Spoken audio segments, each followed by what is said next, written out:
I always feel the pressure to find the perfect gift for my relatives. In this case, whether you're sending an unforgettable gift or treating yourself to everyday perfection, Omaha Steaks delivers the world's best steak experience. For me, I'm not just into steaks. I like all types of meat. That's why I'll usually get the Winter's Best Seller Pack. It comes with juicy fillets, chicken breast, pork chops, and even burgers. Omaha Steaks offers unrivaled quality and variety, and every bite is backed by their 100% guarantee.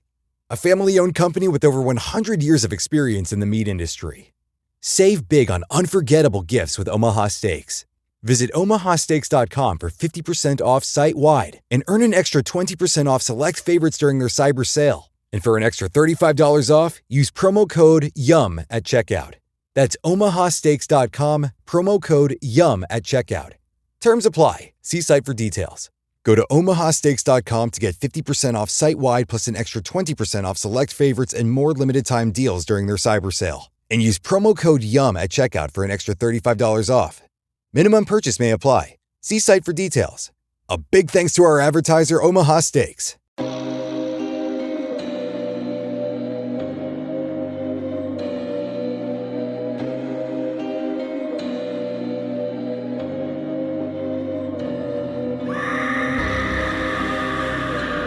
Hello, kitties.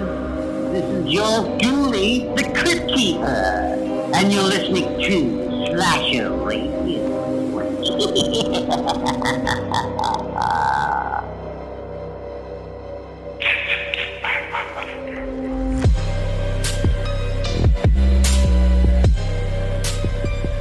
Welcome to Slasher Radio with the host Mikey Bones, Rob Humphrey, and Cat Valor. What's going on, guys? What's up, zesty butt nuggets? Zesty. Mm-hmm. Is that not the one we got mad at you for last week? No, that was tangy. No. Yeah. Tangy. Okay. Tangy. Cat had a bad time with tangy. Tangy might be worse than zesty. Zesty's also bad.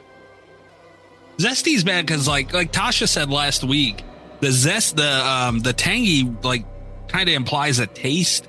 The zesty. Like yeah, and zesty kind of is a mood, you know, like you're feeling zesty, you know, like that. I don't like a butt nugget that's zesty. No, no more, Rob. That and do it again. You get bleep for that one too. I wasn't that against it, but I really don't like it now. You guys are so immature. I don't even know where to begin with you. I don't know why a man can't just talk about a butt nugget without it being a big deal. You got to be so immature about it. Stop talking about butt nuggets. What the hell's wrong with you? And where are my balls? All right, we got another Patreon pick this week. We're gonna get to drink roll call. We do have a listener text message. We got a couple of things to house cleaning over a little bit, and then we'll get into the winner of this month's Patreon pick. Even though we've had a bunch due to backed up stuff, we're talking Ravers. You couldn't tell from the title. But before we get into that, we will, you know what, real quick. Terrifier 3. We were talking about him. No, okay. What? Why are we jumping into that? Because it's just some bullshit to get out of the way. It's a little house cleaning bullshit, no? All right. Fine. Let's get your bullshit out of the way. Oh, don't call it bullshit. You I know what I just said. I'm like, I know what I know. You call it bullshit. I don't have it, but I like the movie. I can call bullshit. You can't call bullshit. Terrifier 3 has had very good 90% on Rotten Tomatoes. Mm-hmm. I saw that. Mm-hmm. Festival goggles is what they call that. Yeah, that is true. That is true. I'm not like planting the flag for it yet. I haven't seen it yet. So, yes, I will be fair. Go ahead. I want you to keep in mind, I know that I'm usually... because I have a morbid curiosity about Rotten Tomatoes scores, but just because I have read some of the reviews and I feel like I know where this episode of our show is going, I would just like to take this moment to remind Mikey that he is putting weight in a Rotten Tomatoes score. I feel like it'll come back around later. All right. Take note of that, folks. Mikey endorses Rotten Tomatoes. Just a little note. Rotten Tomatoes are basically Mikey's Bible. That's not true. I've bitched about Rotten Tomatoes many a times. I'm not putting my stock into Rotten Tomatoes. I'm putting it into and why I'm so high on it being good, hopefully, and really optimistic about this movie is because Terrifier 2 was so good and this same team doing, bringing it back. That's why I'm putting high hopes into this thing. This is a good sign. I'm not optimistic about this movie. That's no secret. I will say this. This is the third Terrifier movie. This is the one they're fucking getting graded on from me. All right. I got all the excuses on the first one where everybody's like, oh, they didn't have a lot of money and they couldn't afford lights or whatever. They couldn't afford to write a script, apparently, with a story. And then I got all the excuses in the second one where everybody's like, oh, all the stuff that doesn't make sense, they're going to pay off in the next one. They're just setting stuff up for the next one, which is fucking stupid way to make a movie, but okay. This third one, if they don't pay that shit off, if it doesn't make sense, I'm out. I'm not seeing a fucking fourth one if this third one doesn't make some of that bullshit make sense. I think it will. Community note for our listeners, if you're new to the show, Rob has paid to see multiple Insidious movies in theater. So right. Yes. And they all sucked. They all sucked. And I've paid to see multiple Nun movies in the theater, multiple movies just of the Conjuring universe in the theater. I've paid to see a lot of shit in the theater. I'm fucking over this bullshit of how everybody hypes these movies up when they're not that good. So this one has to fucking deliver. Okay, well, calm down, because you can't say that this is the one you grade them on. You can grade them on that second one, man. And even though you don't like it, that movie is beloved. If I grade it on the second one, they fucking fail. Well, yeah, sure. But I'm saying, like, that's a gradable movie to me. Like, they had some money. Then, Bloody Disgusting probably threw more at it. Marketing was crazy because of Bloody Disgusting. I stand by that movie. I'm not, giving an excuse. It's very good. And like I said, even if you don't like it, you have to admit it is a beloved film. It doesn't make any sense. There's a fucking magic sword or whatever the fuck in that movie, and none of it makes sense. I wasn't thrilled about that shit either, I'll admit. But I think they will explain further in this one, and we'll see. That's what everybody says. So fine, I'll go see the third one.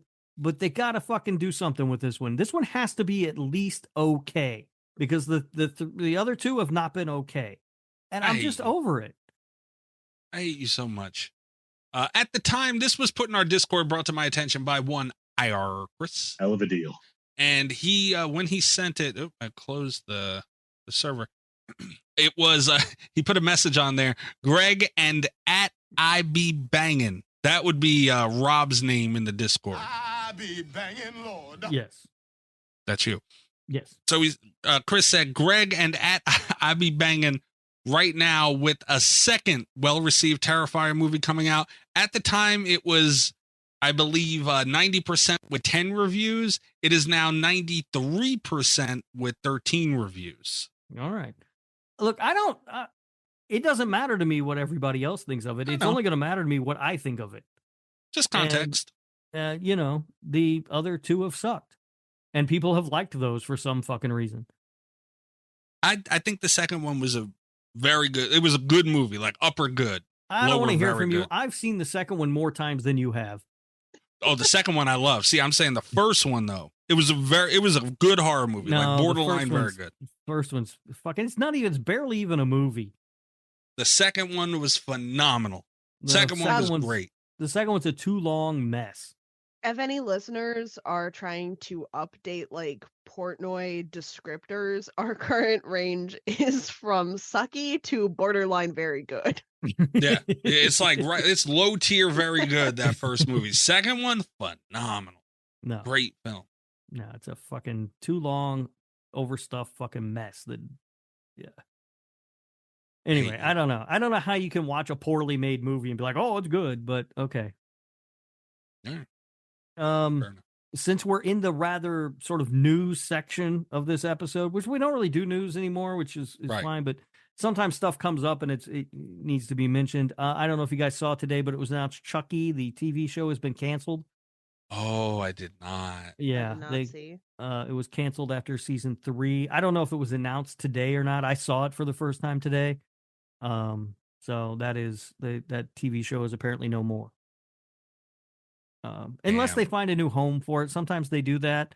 Like, I don't know how committed like Don Mancini really is to continuing it, If he's super committed, sometimes because this was on was it on Sci-Fi or some shit? Yeah. So he could take it to, Netflix or someplace like that if he's really, and somebody might pick it up. But as of right now, there won't be any more of that TV show. That's sad to hear. We actually, when that show was launching, we had Don Mancini on the show as a guest. So I champion the shit out of this thing. A la Terrifier, another thing on the list that Mikey was very excited about. And I love season 1. Season 1 was great. I stand by it. Season 2 wasn't that great. And I honestly haven't even sat with 3 yet. I didn't even finish 2 yet. I got through most of it, I think. I don't think it's the worst thing in the world that they're letting this show go. And I don't think Don Mancini's going to really pursue it because, Rob is right. Sometimes things bounce around. I don't think Chucky is the thing that they'll let bounce around. Like if they get it, I think they'll just let this be it and they won't let it bounce like that. And Don Mancini's been teasing a new movie for like this whole year, I believe. They're probably going to just do that again. Yeah, I mean, I would prefer that. Television shows are a hard sell for me anyway. Like, it's just not my preferred medium to watch things in. So it has to be something that really grabs me. I tried to watch season 1. I could never really get into it. Like, I didn't like, I don't know if it was like I didn't like or I couldn't relate to the characters or whatever. There was just something about it that I couldn't really latch on to the show. I never finished season 1. I didn't watch any more of it. So I don't know. All right, fair enough. That's sad though. That's sad. All right, drink roll call. You guys want to hop on into that? What are you guys drinking? I'll go. I'm not drinking any. I'm drinking cranberry juice with nothing in it. What the hell? Why would you do that? Because I got super duper high. So I'm enjoying my smokery, and I'm right there with you guys, just parallel in a way. But I'm feeling really good. What about you guys? I got a little bit high earlier, talking about this with Mikey before the show. I got like a tester vape, but because I don't vape, I don't have like any kind of charging cables for it. So I got like really worried it was gonna die before I ran out of juice for it. So I for me got pretty high, because I don't usually do that. And now I'm having a Mai Tai. I've swapped sides. Good Lord, I'm doing this show with a couple of drug addicts. You want to go to another fish show and talk to us? I am drinking Cutwater Tiki Rum Punch. Oh, Cutwater buddies. Yeah, it's very good. It is. This is not one of the higher alcohol content ones. It's only 7%. It's getting the job done. I'm not gonna lie about that.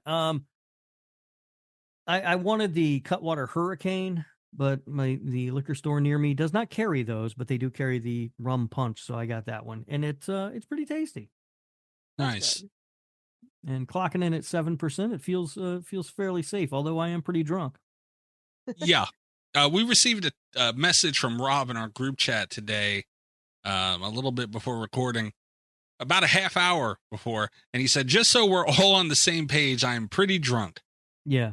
I started drinking it right around 9 o'clock when I hopped on Greg Live, and I was surprised at how tasty this rum punch was, and so the first couple of cans went down real fast.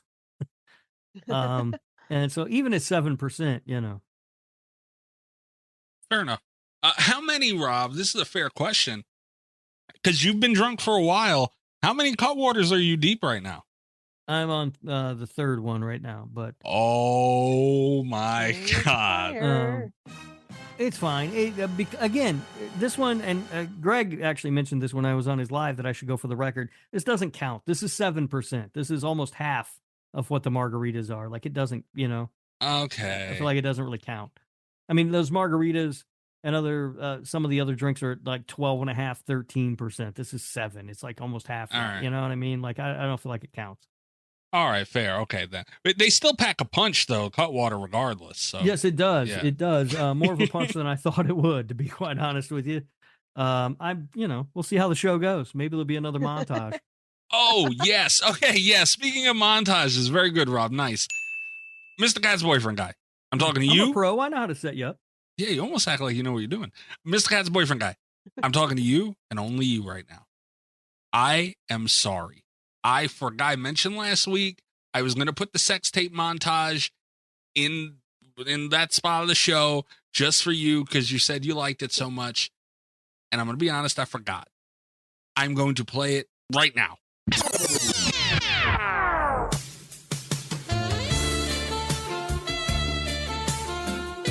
I think it has the vibe that it was going for in that regard. Like, I think that's a very strong element of this movie because it makes it feel more like found footage. And 10 out of 10 times, if you bring a camera into the life of a couple, the guy's going to try to make a sex tape. This is a little sexy time for Rob advice for everybody. Free sexy time advice. Wow. Bad idea. Do not make a sex tape. Terrible idea. You never want to watch yourself doing that. Otherwise, you will not want to ever do that again because you look like a fucking idiot. I guarantee you that.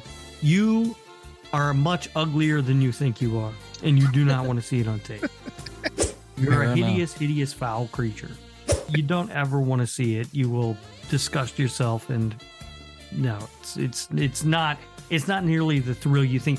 Now, look, making the tape might be a lot of fun, and I'm not against you making the tape as long as you delete it immediately and never watch it. So that's my tip. Make the tape, delete it immediately, never watch it, don't ever let anyone else see it. You will be disgusted by the result. This would have been a much more interesting movie had we actually gotten to see the sex tape. This chick is clearly crazy, but I've already got a camera here, and if I lean into this a little bit, I might get to make that sex tape that I want to make. I'm here, and I'm going to help you defeat this demon. No, you're wrong. And the best way to do that is to make a sex tape. I cannot have a fucking thing on this show. You both know how long I've been wanting to talk about this movie, and you guys talk about a sex tape for like 10 minutes. Why main factor in this movie, Mikey, is the sex tape. I'd be like, immediately, we need to move in together. I'm going to get a camera, and we're going to make a sex tape. God damn it. I'm going to play along with this crazy woman long enough to get the sex tape. You motherfucker. He's just trying to get a little ass and film it. Can you not take this seriously for Mikey? For a minute, man. God damn it. Mika got himself caught up in a situation where he wanted a sex tape. No, I tried to frighten the shit out of women, get them to have sex. I believe you. Mika should have started backtracking at that point because clearly he had made a mistake. Yeah. And yeah, he had really pissed her off. And yeah, you don't want to do that. You're trying to get to the sex tape stage and you're fucking making her mad. That is not good. Call the demonologist. Do it. So the play for Mika here was, hey, we can call the demonologist, but first we got to make this sex tape. All about the sex tape, Mikey. It's not all about the sex tape. That's the whole movie hinges on that because that's all Mika's trying to get is the sex tape. That's all he wants. He was my way into the movie. Like, I would totally be the one making fun of the fucking psychic coming to my house and just trying to make a sex tape with a crazy girl. I'm not even going to mention the dog. He didn't mention sex tape anywhere in the fucking tip. He's real big on trying to get that sex tape. And also, we skimmed over this. At some point, they do turn off the camera, and then they turn it back on after they had sex, and he's like, that's illegal in Kentucky or whatever. You know what that means? They did butt stuff. Thanks for bringing up butt stuff, though. Appreciate that. Good for them. They didn't get it on tape, though. Make the tape if you want. Delete the tape and don't ever watch it. I am so drunk, guys. He's not going to make a joke about her dead mom. He's trying to make a sex tape. Man. You don't do that. That's not sex tape worthy. We never really mentioned this because I talked a lot about sex tape, and that was pretty much it. I've been trying to keep it together, and I fear I have not been succeeding. You haven't. I got news for you. I do want to say also, God damn it, Rob. And Rob would let him make the sex tape. He just wouldn't want to watch it with him. Yeah, goddamn right. Goddamn right. I don't know if butt stuff is legal here in South Carolina or not, but we'll get down to it, Mika. Probably going to look into the Lord Humphrey Cup. God damn it. I'm not making a sex tape with Greg. I didn't talk about a sex tape that much. Rob, you should still be ashamed of yourself for in that the age of AI. I don't believe it's real. Wow. That's what we're going with now, huh? Yep. You championed what you did in that episode with that sex tape thing, and now all I did was talk about the movie. But you didn't. You talked about a sex tape, which was a critical component missing from the movie. God damn it! We're not going down the road again. But yeah, Mr. Guy's boyfriend guy. There you go. I'm sorry. I apologize. There you have it. The sex tape montage. Also, am going to get around now. I feel like I owe it to Mr. Cat's boyfriend guy to do not the hose, the pool cleaner montage and see. Yeah, you really do. He'll hear this in about 6 months. That's fine, but you know what? I did it though, and I know he'll hear it someday, and that's all that matters. And it kind of makes it better because 6 months from now, I'm gonna feel good about myself. Get a message, yeah. Yeah. 6 months from now, we're gonna message you like, what the fuck is he talking about? Well, actually, 5 months and 3 weeks from now, we're gonna get a message from, hey, where's my sex tape montage? I never did it, and then but it'll be better. I made it better. All right, we do have a text message for you guys this week. Trace the call. It's coming from inside the house. They are read by Ghostface. You can also send in a text or leave a voicemail for the show. 917-397-KILL, 917-397-5455. All text messages are read by Ghostface, as I said, and voicemails get played and discussed. Here we go.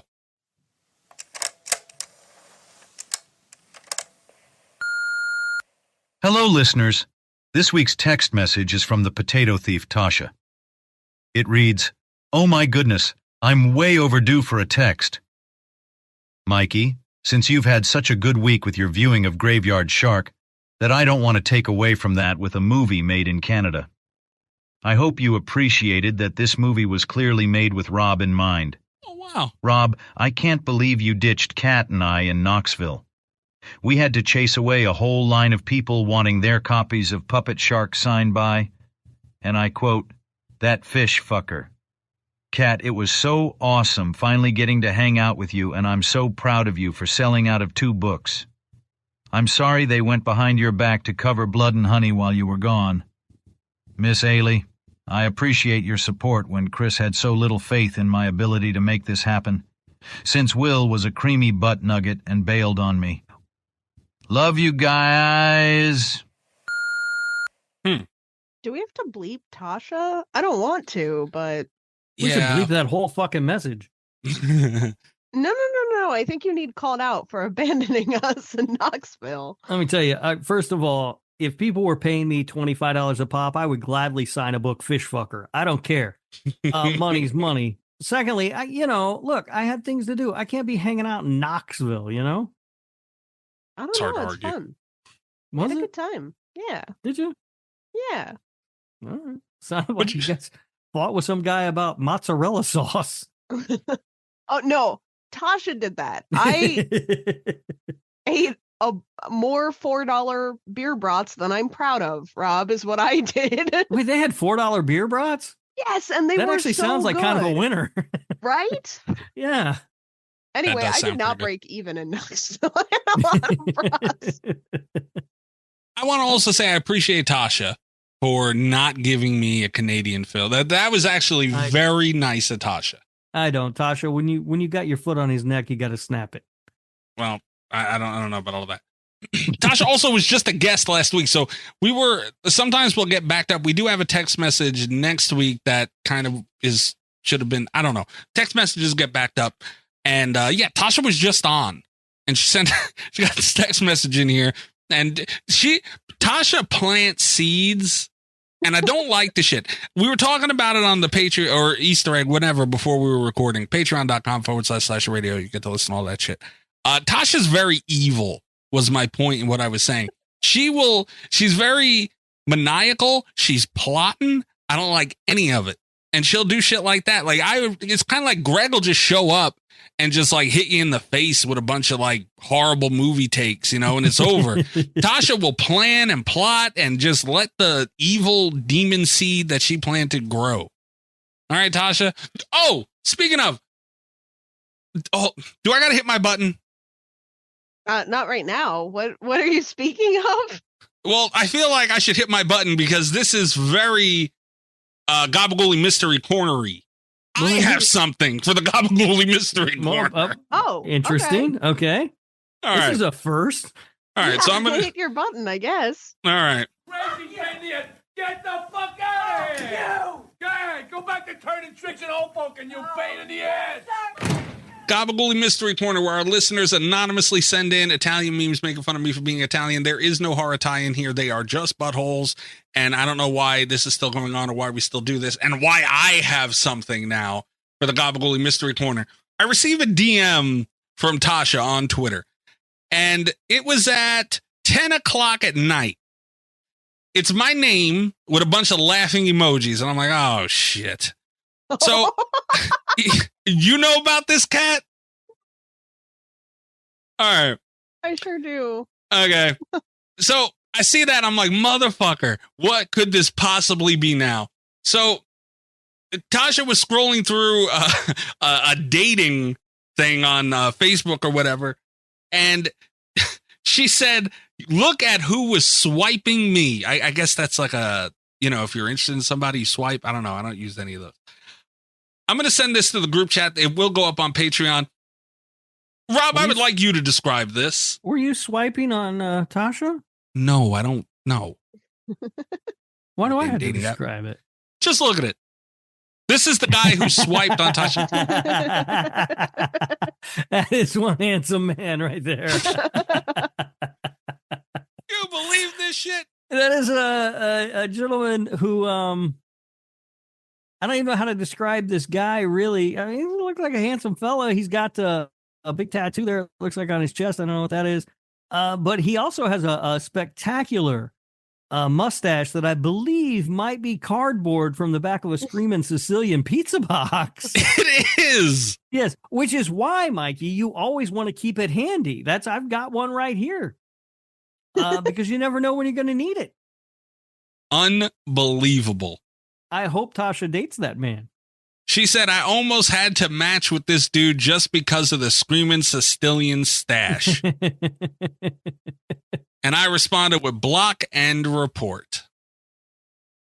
Unbelievable. I couldn't believe. What are the odds? Like, all the things, new listeners are so confused. But all the things with this Screamin' Sicilian pizza box shit that comes up so often with that damn mustache. To Tasha, of all people. Why'd this have to happen? And why, Tasha, did you have to let me know of this happening? Also, I don't think we have to worry about new listeners. I don't know that new listeners are going to be clamoring to the Ravers episode of Slasher Radio. I think we're fine. That's fair. I think anyone who's here is already in the club, It's fair. Yeah. Could this be enough? Like, should I not get a meal? Like, I already got this from Tasha. Unfortunately, I had a special request for this week. So I don't know if you, I don't quite know what the situation is with that. I don't know if you need to like hit the button again. I don't know if we have a secondary button you would like to hit. No, we're still in the Gabagooli Mystery Corner. We should have a bed for this, like spooky Italian music, right? We probably should. I feel like it's time for that. It's gotten to this point. Might as well. Well, this bit could end at any moment. You never know. Yeah, we never know how many of these we have left. Yeah. Not until we steal Kat's phone. And even then, it'll be right back up the next week. So yes, I had a special request this week. And we don't usually do videos on here, but we have to make allowances for special occasions, and it's a video. That's annoying. It sure is a video. All right. It's not annoying though, for the record. Guarantee it. All right, the memes go up on Patreon. I don't remember if I said that already. I try my best to describe them on the show. I got to do my thing again. Like, these people are real pains in the asses. You know that? Yeah, it's unfortunate what a big pain in the ass these people are. You're a pain in the ass too. All right. Oh, I guess I'll just share my screen. See, like, why do they add extra shit for me to do? This one, I got this one, and then I got a second comment from a different listener asking if I could bump this particular meme up the queue. So I'll let the cat out of the bag. I don't care. So this was brought to my attention, Mikey. And I sent a message to the cat, and I said, you have to bump this one up because it's taking every ounce of willpower that I have to not send it directly to Mikey and ruin it. So it has to be this week. So you submitted this, you son of a bitch. No, he did not submit it. It was submitted by someone else who also sent it to me. And I was like, holy fuck. I have to say, I was like getting the shakes. That's how much I wanted to send it to you. So I had to get a hold of Kat and say it has to be this week or I will ruin it. God damn it. I hate everybody involved with this. You should admire the restraint that I showed by not sending you this. No. This might be slashy winner behavior here. No. Did you play the video yet? Not yet. I'm waiting. I'm sharing the screen and everything. All right, I'm gonna watch it. I fucking hate these people. What if what if there was an Italian abominable snowman? What if there was an Italian abominable snowman and it lived in the Alps? And while you were mountain climbing in the Alps, you saw it, and your Sherpa said, "Mamma mia, it's the spaghetti." Okay, yeah, I don't like that. Like at all. That was one of my favorite things I have seen all year.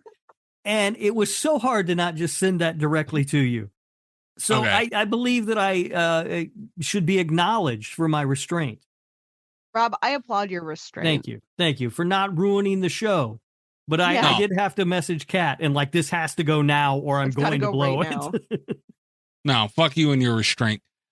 Okay, this is, like I said, what if there was an Italian abominable snowman and then this like Bigfoot looking thing comes into the frame with some mountains and he has on a chef's hat, he's got on a fucking fake mustache, and he's holding a bowl of spaghetti. And then, they have a map and whatever, and they have some dudes mining, I'm assuming in the Alps, and they have this same motherfucker hairy as shit with the chef's hat and the mustache and holding the spaghetti. And this is super disrespectful. It's the spaghetti. It's the spaghetti. Yeah, I got it when they said it the first time. You get it? Yeah, I understand. It's like got my mouth. Yeah, I got it. I hate this. I don't like it. There's nothing good about it. And this is just flat out mean. Like, I don't understand. This is literally attacking an entire nationality. And I don't understand why we allow it on the show. I think it's celebrating. Yeah. First of all, we've been over that. And also, as Tim said, it's funny. Tim, that's not, I couldn't believe that from Tim, man. Of all people. Like, Tim seemed like a real one. He had my back and, man's man and all that bullshit. And he was going to back me up. He didn't even do it. They have a very, by the way, Tim's show is The Dummies of Horror. And they just released a new episode. It is a Fuck, Marry, Kill episode. And it's him and his co-host Luffy and Tim's wife Jill comes on. It is so funny. Like, their new episode is it's perfect. You gotta check it out. Okay. Yeah. Tim always brings it. I love Tim. I do like him a lot, despite the gabagool thing. All right. Oh no, we have a text message in there. Oh no, we did the text message. I am fucking Tasha on her bullshit. Yeah, forgot about that. Yeah, we're breezing through shit here. We act like we know what we're doing this week. I'm proud of us. Good for us. Yeah, we need to get through it quick because I might not be here for the second half of the show if we don't. All right. So then, with that being said, we're going to take a really quick break, and we will be right back with this week's movies, Ravers. I know it's getting bad because I kind of can't feel my nose. Oh, can't feel my nose drunk. Yeah, and then what's next is can't feel your teeth drunk, and that's a problem. Oh, that's the road. Yeah.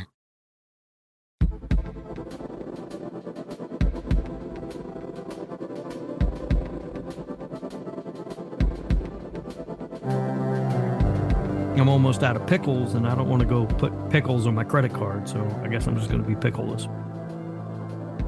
Story of your life, huh? Not my preferred way. All right. I'm eating my last bite of pickle. Hold on. Rob's wait for me to finish my pickle, bro. Okay. You sure you're all right there?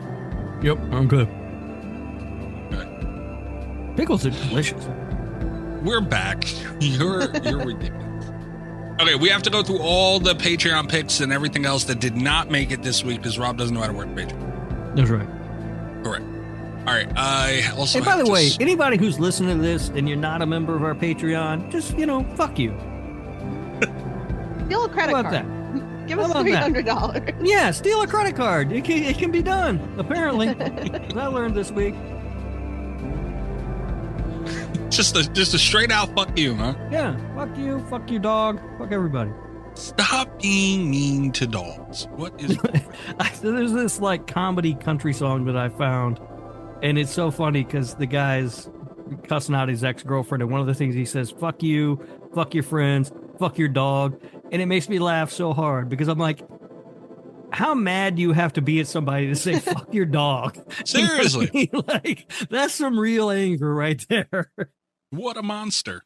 Yeah, it's fucking hilarious. But no, sign up for the, I'm joking. Sign up for the Patreon, though. It's fucking cheap. It's, what is it, 75 cents a week we broke it down to? Yeah. Something like that. You know, fucking I can get pickles if you pay us 75 cents a week. Correct. Okay. The movies that did not make it. Leah put up This Sucks 2024. Leah also, before you're mean to Leah, Rob, she did put on there. She did put in this comment, it's on Tubi. So Leah, she recognized the shit we went through, Graveyard Shark. Right? Mm-hmm. I see you, Leah, and that is good. That is smart. That is efficient. I like that. And we love Tubi on Slasher Radio. I know Tubi. No. Big fan of Tubi. Hell yeah. But yeah, all right. You know what? You did it right, Leah. You did a good job there. I'll give you credit for credit where credit's due. I mean, you're a pain in the ass, but credit where credit's due.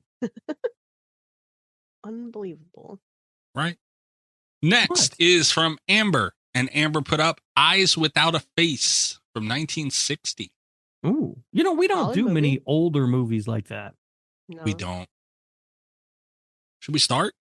I mean, it'd be kind of fun. You know what we need to do is we need to do some Vincent Price movies. I was thinking Universal monster movies. Those movies are so fucking good. Okay. Even though they're not scary really anymore, right? Like they're not. Right. Like Frankenstein is a great fucking movie, but it doesn't like scare me. Yeah, those are good fucking movies. We should delve into some older movies. Yeah. And they were like shorter movies too. Yeah. So we could even do like a double, like a, Mummy and, whatever, like Wolfman or whatever the hell, Universal, like older stuff. That'd be fun. Yeah. What's the oldest movie we've done? Is it like Bay of Blood? Us, right around there. Yeah. In the history of the show is probably Freaks. Yeah, but that wasn't the real show. That was the old shit. That is the old shit. That is correct. All right, the next one that did not make it was Greg. And Greg, hold on, where's my Greg button? I love it at Gabagool. Kick him right in the dick. Greg put up Bodies, Bodies, Bodies, 2022. Why does he like that movie so much? He really wants us to do that movie, doesn't he? Why? I don't know. I was in his live tonight, and he was watching that while the live was going on. He really likes Bodies, Bodies, Bodies. Dear God, Greg. Yeah. And I don't know which Greg button I like more, if it's the Gabagool one or the Kick him in the dick. They're both really funny. Well, he has 3 variations of the Kick him in the dick, too, which is the crazy part. Kick Ghostface in the dick. Kick him in the dick. Kick him right in the dick. I love it at Gabagool. Greg, everybody. How long does he talk about kicking people in the dick? When I forget when it was. Oh, I think it was actually on Cult FM. It was how you could figure out, like, or narrow down at least who's a ghost face. Just kick him in the dick, and you'll know if it's a guy or a girl. I don't know if that's really true, right? Like, I mean, I think you kick a girl in the twat, it'll hurt. Pat, are we allowed to say twat? I'm going to allow it. Okay. I don't know. Was that a problem? Is that a problematic word? I don't know. I feel like it might be. I don't know, but it's rolling for now. Kat said so. All right. Yeah. I mean, you do kind of need. I think the thing about it is that out of all of the words that Rob could have chosen, I somehow feel like twat is least offensive. Right. Like, I feel like that's the least vulgar word. Yeah. Not really. I mean, you could say it's got a couple synonyms. Well, it's got at least one synonym that we've already had to ban from the show. So I think that maybe twat's fine. I think Rob has a point with the overall thing. Like, if you kick someone there, it's gonna hurt. It might not hurt as bad, but man, a woman's really not going to be expected to be kicked down there also. Like, there's a surprise factor. That's fair. See, that is why we need to get Tim on call 24/7 for the show, because he could have just came in and said one of those words. He could have. He's the only one allowed to say it on this show. Only one, Australian. Oi. Yeah. Oi, Tim. All right. What's the next one? The next one is, I'm tabbing all over the place over here. You always got like 1,000 windows open and stuff, man. Dude, I know.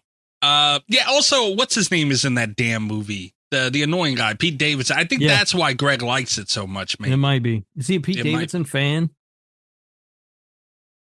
I don't know, but I'm willing to guess he is. Okay.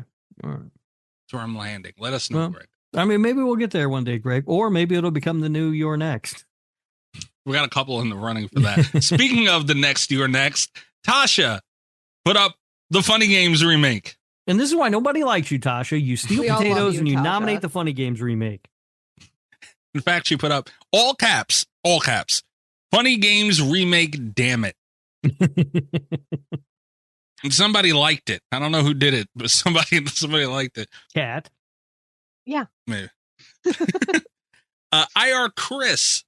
This is the last movie that didn't make it, and boy, was it neck and neck. Put up Sadako 3D. Hell of a deal. Christopher. Stop. I don't want to watch that movie either, Mikey, but you could end this whole thing at any moment and you just refuse to do it. Enough is enough. Come on, man. Sadako 3D. If you did the Ring episode of Cult FM, this would stop. That's what Chris has said, I believe. If I'm not mistaken. Said it multiple times. And Chris, if there's anything I know about Chris, he is a man of his word. This would stop. But you refuse to do the Cult FM episode. I did a whole Ring episode here, though. Does that not count for something? No, I'm pretty sure that was punishment for not doing the one on Cult FM. No, it was my birthday pick. I picked the Ring. Yeah, Right. Come on. I gotta get something, I mean, man. Look, Chris isn't all to blame. You picked the Ring, and I picked the Ring too. Yeah, come on, Chris. Penance enough, man. Gee, we did it to ourselves. All right. Jeez. And I think he still got one other one in there. I don't remember. It's too much Ring stuff. Thank God it almost won. Like, came real close to winning. But what did win is Ravers from 2018, and it was put up by our friend Nesto. Nesto. All right. Yeah. A mental note of that. I'm glad that a Nesto pick won. I just wish it was the Tree movie. God damn it. You know, Nesto too, I forget what week it was recently. He said something on Twitter and I was like, dude, I thought, oh no, he was responding to me talking about it on the show. That was the perfect week. And he even said, he was like, you were right. I should have fucking did it. So, but he didn't do it this time. And Nesto did win with Ravers. The last time Nesto won a movie pick, I believe, was Benny Loves You. So it's been a while. It has been a while. And I'll tell you what, this movie's no Benny Loves You. No, that it is not. That Does is anybody? a way to put it. Yeah. On our new rating scale, this is one of the suckiest movies that's ever suck. That bad? I was not a fan of this this movie was so boring. I almost turned it off 35 minutes in and was just going to tell you guys I stopped watching it. That's where I was. I was like, fuck this movie. Fuck everything about it. It's boring. There's nothing new here. There's nothing interesting here. I hated this movie. So the issue that I had, I almost wish I had felt that strongly about it. I was trying to put into words because I knew that I was going to have to come here and talk about this movie, and it's just like I had a really tough time finding specific faults with it. I feel like usually when a movie pisses me off, I know exactly why, but this one, like, it wasn't even that it was critically bad that I was finding things to hate about it. It's just that I could not muster up any kind of I care about this, Yeah, that's the problem with it, which right? is worse. It's so vanilla and boring. Because like there are a lot of movies that we've had a lot of fun discussions about movies that we've hated, but I just don't feel that strongly about Ravers. Like I just wanted it to be over. Yeah. Oh, I took no notes. My notes are the title of the movie. It says Ravers, and then underneath that a score. That's it. Because there's nothing interesting to comment about in this movie. It's just boring. I did make just a couple notes. But like, yeah, it was hard to find specific things to talk about with Ravers. I did not have a lot of notes either. I kind of landed with Cat. And just like, I didn't hate it, Rob. I don't know how you felt that strongly about it, but that's the thing. Like, I didn't. This was a very mid movie, man.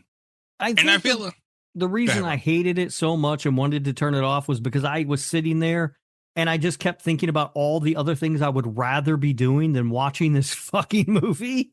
And I just kept getting madder and madder about it, that I wasn't able to fucking play video games or whatever because I had to watch this goddamn movie. Like, it's so nothing. It's so like we've seen this same premise played out 1,000 times. And like the one thing that sort of might have set this apart is that it's at a rave, but it's the world's dullest rave. Like that looked like the worst party ever. I will say, so there's a movie that I pick on all the time. It's The House of the Dead. One of my least favorite movies ever. But man, I never appreciated how cool the rave looked in this movie. Yeah, it looks so boring. It's like in an office building, and they're just playing EDM. Like, what is this? Yeah. And then there's like a bunch of little side rooms. Like people are just like, I'm going to the break room now. It's like, what? It sucks. Yeah. None of the characters are interesting. Like I don't give a shit about any of these people. The only character I half cared about was the Hannah girl. And that was just because she's like, honestly, one of the most beautiful women I've ever seen. That girl was gorgeous. But the rest of this movie, I didn't care about any of these people. And honestly, if Hannah had died, I wouldn't even cared. You know, like the characters were so boring. Yeah, you remembered someone's name, which is more than I've got. I only remembered her name because she's smoking hot. That's it. Though this movie reminded me a good amount, and it's not as big of a rip as it might come off to be. This movie reminded me a lot of Feast. The first one. That feels like a rip. That movie sucks too. I don't know. Stuff happened in Feast, though. Feast was better than this. And honestly, I don't hate the original Feast movie. Yeah, so the original Feast is mid. Like it thinks it's a lot more clever than it is. That's what bothers me about it. That's the thing. Very true. So, but it's doing stuff, you know? It's the thing that it's doing is being full of itself, but like that's a thing that it does. I just feel like stuff happened in Feast. Yeah. I don't even know. Like, I can't decide because Nesto does this a lot. When Nesto puts up Patreon pics, he puts up movies oftentimes that I've never heard of. And a lot of times when we look them up, it's like, it actually doesn't sound that bad. And he put up Benny Loves You, which was amazing. And so it's always kind of like, I don't know if this is a movie that Nesto likes or is he fucking with us? It's kind of a wild card. Yeah.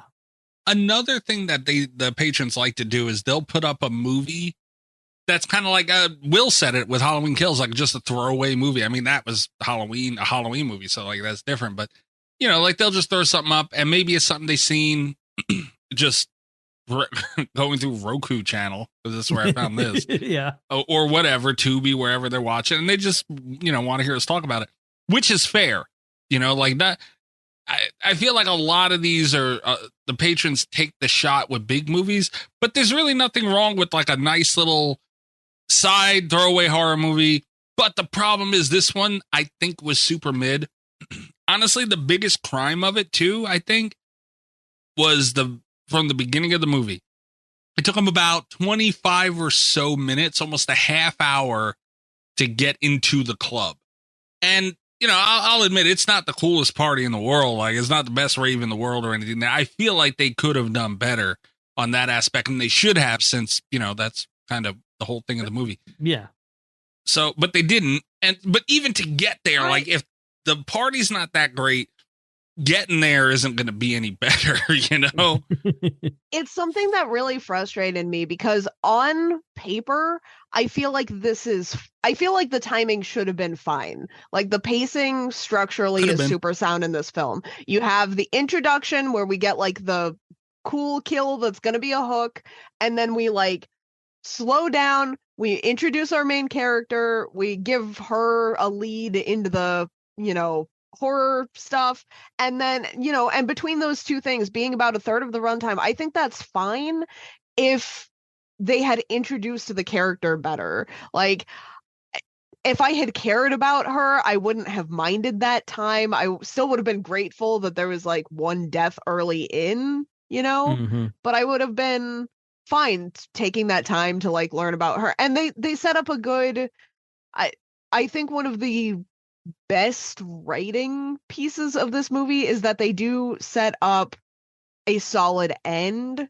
where the character has kind of a full arc. Like she hasn't lived her life or whatever to do her journalism, and then she gets to write a story about the crazy party she went to where everyone was a zombie. It's like, okay, that's a thing, I guess, but like that should have been interesting, and it wasn't, and it drove me crazy. It drove me crazy.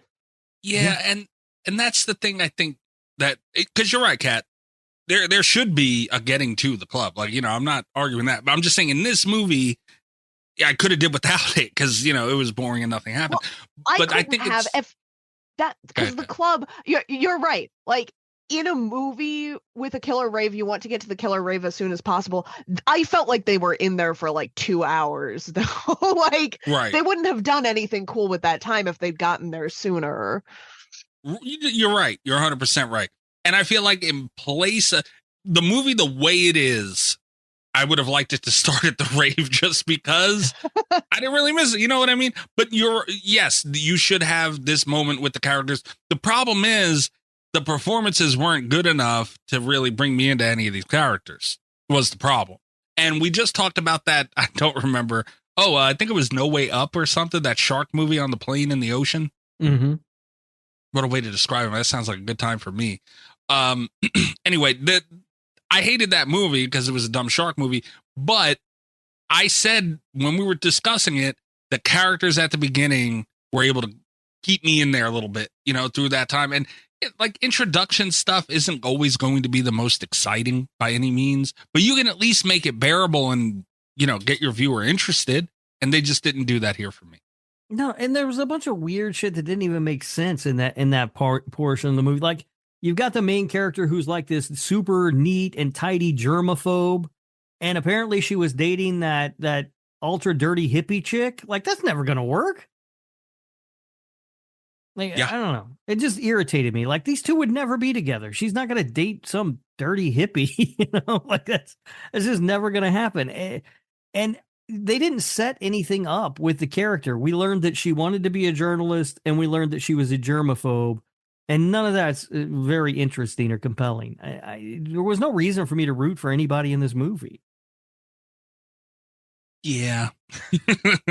You're not wrong. Yeah.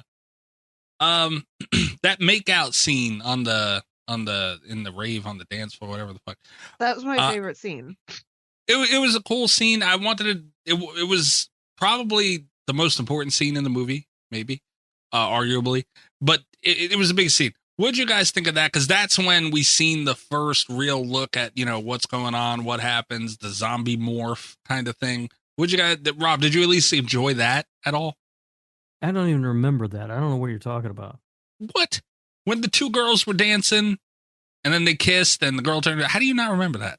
Oh, I remember the two girls kissing like towards the end of the movie, and I was so mad because they had built this up like it was some great romance or great love between the two of them, and it was the least passionate kiss I've ever seen in my entire life.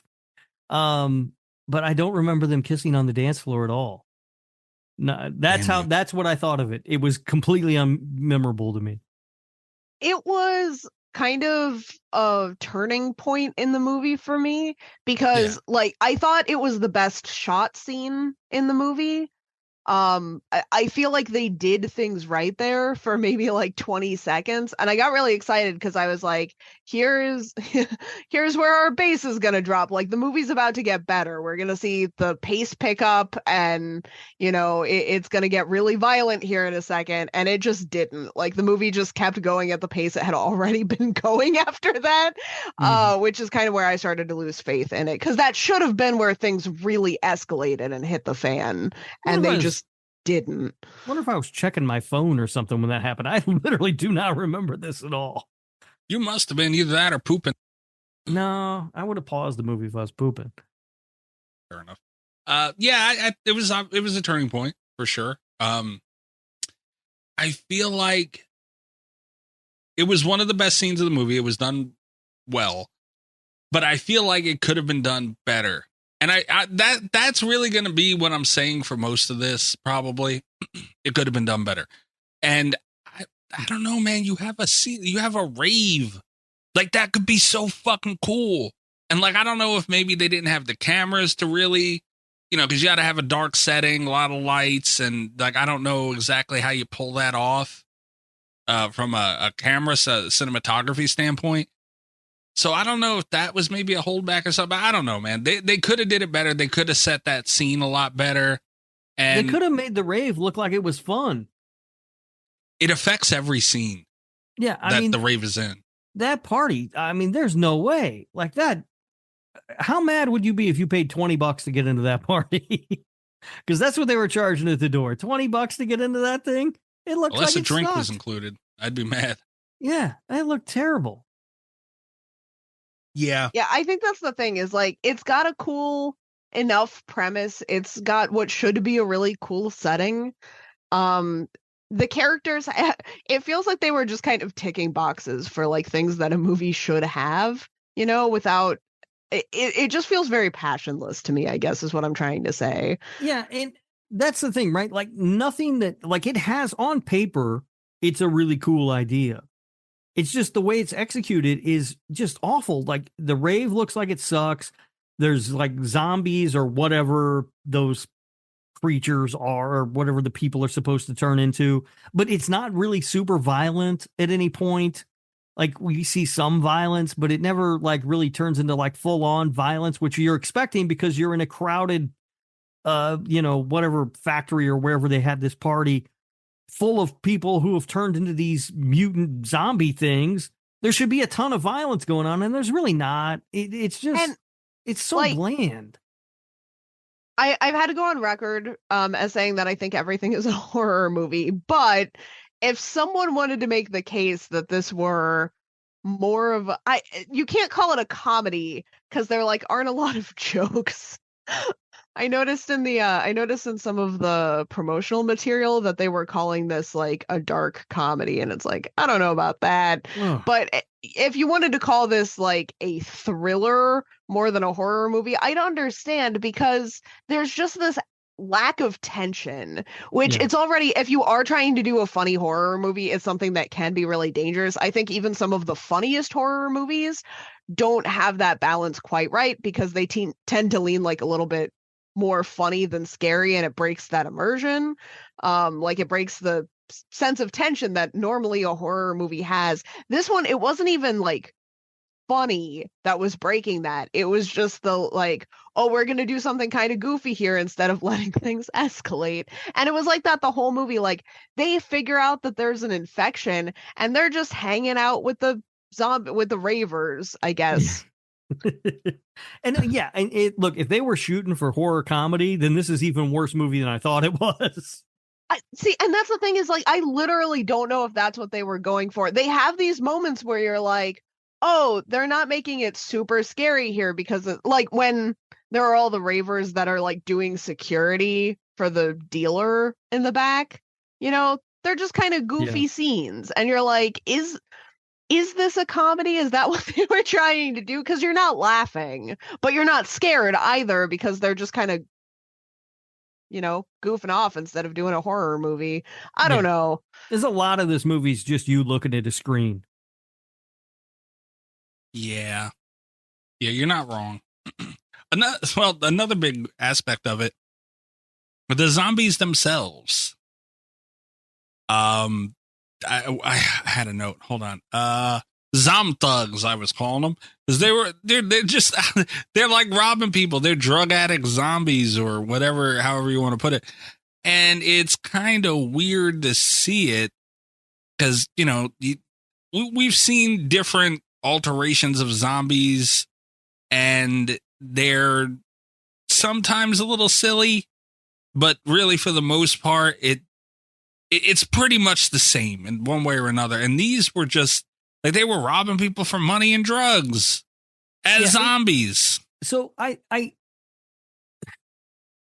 feel like what they were kind of going for, at least with the idea of these people, the zombies or whatever you want to call them, is a similar thing to what we had in The Sadness, where people had no like inhibitions and they were just going to do what they wanted to do. Except for The Sadness really went for it, where this one doesn't at all. So it's just. Did Rob just give a point somehow to The Sadness? Oh, The Sadness is an awful movie, but at least at least it goes for it. You can't. One thing you can't take away from that movie is you can't say they didn't take a fucking swing. They took a swing. They went for it, yeah. Yeah, and this movie, I feel like wants that same sort of idea of like a lack of inhibitions, and just because there are some zombies that just want drugs, and there are some that want money, and then we see some that, you know, we see, well, we get glimpses of like a gigantic orgy, whatever thing is happening at one point. So they all just want whatever they want, and they're going to get it, which is kind of what The Sadness was, that same sort of thing, right? Where there's no inhibitions, except The Sadness actually goes for it, and we see shit, and it's fucked up. This is just bland and boring. Yeah. Because they don't go for anything. They don't really commit to anything in this movie. I feel like the zombies should have been a little more ridiculous. I think that would have been one way to go. If they're trying to do a horror comedy, then yes. I feel like this could have swung back the other way. It's not funny enough that it couldn't have been like, not like a really scary horror movie, but it could have been a really like violent, fun horror movie in that regard. But yeah, they needed to pick one of those two directions and go for it, I think. The zombies should have been anything, because really we see, I don't know how many scenes of our characters just walking through the main area of that rave, and the zombies are just dancing. Like they're not even like, they're just people at a rave. You know what I mean? Like that's, if they weren't infected with whatever this is, they would still just be dancing. Like it's so weird. They don't do anything. The one note that I took, that I ended up having to take a second note about, we'll get to that in a second, but I do think that the design of the zombies was cool. That's a note that I took right when we first start seeing them. I like that practical effects. They had the very puffy eyes, which I think was fun with the drug themes of this movie. You know, it's something that we don't usually see. It looked pretty painful. Like, I think as an effect, they did a really good job. I later had to amend that note though, because we lacked a lot of consistency in the design. And at first I thought that was like, because they make a big deal about how the drink kind of triggers whatever things are already in your body for different reactions. So when they started having like very drastically different designs, I was like, oh, well, that's kind of interesting. But they got progressively worse throughout the movie. The effects did not stay that good or that interesting. Like, I don't want to call them good, but they were my favorite part of the movie for, you know, the first half of this movie. And then, you know, they got worse, and that really sucked, because that was the most positive note that I had about Ravers. And then I had to take it back. Well, yeah, I mean, the design was fine. Like, I guess if like you're talking about an infection, then the design that they went with is probably as good as anything else, right? Like, because they're not really going to look like zombies. They didn't die and rise from the grave. Yeah. So yeah, giving them puffy eyes and like sort of weird things on their skin or whatever. That makes as much sense as anything else. Yeah. And like I said, man, you could even went with the appearance and had him look more ridiculous. You know, even if you want to go that way. I don't know. That's just the way I'm leaning for this thing, man. Like, I feel like it needs to be that. It just needs to be, it needs to be something. Yeah.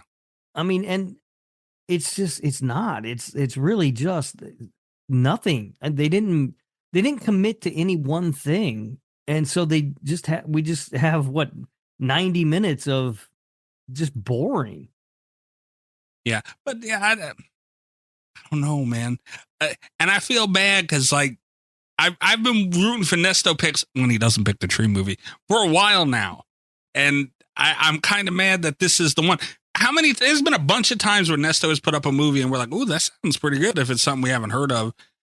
And this just wasn't it, you know? He's always putting up movies I've never heard of, and they always sound good. On paper, this one doesn't sound bad, though. That's the other thing. Now I'm like, oh, God, I don't know if I want any Nesto picks to win. I feel like Nesto has chosen some really good stuff. And yeah, it is kind of a bummer that this is the Nesto pick that won because, ooh. And I also think we talked about how the characters are really boring and there's just nothing really interesting about them. And it makes it worse, the fact, I think, that they introduce so many characters. Like, for a 90-minute movie, it feels like there's a lot of characters that we get introduced to in this thing. They were just throwing stuff to see what stuck. I guess. Characters, I think. And the answer was nothing. Yeah. Make them interesting in one way or another. I mean, there's just nothing interesting about any of these people.